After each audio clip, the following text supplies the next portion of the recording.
all to the S2R show. So today we'll have the market recap of Friday, what happened on the Friday 13th November 2020. So markets opened lower, Bank Nifty opened lower and it made a low of around 27,700, and then look at the graph, it went up and up and up and made a high of 28,520 and it closed at around there only 465, 28,465. So markets were very buoyant and the market is in no mood to come lower. There were 10 shares in Bank Nifty which closed in positive and 2 in negative. Your shares were unchanged. Now let's have a look at Nifty. What happened in Nifty? Nifty 2 opened lower, then it went up and made a high of 12,735, made a low of 12,600 and then managed to close at around 12,719. So Nifty was again in up move, and let's have a look at the top three gainers and losers. Top three gainers of Nifty were Eicher Motors, it was went up around 7.5%, Bajaj Finserv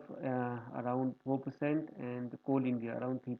And top three losers were Tata Motors down around 3.5%, Larsen Tubro down around 2%, and HDFC Bank down around 1%. Now, if you look at the sectoral indices, Nifty Metal was the highest gainer and it gained 1.67%, and the loser was media sector. Nifty Media was down by around 1%. If you look at the VIX was down around 4.5%.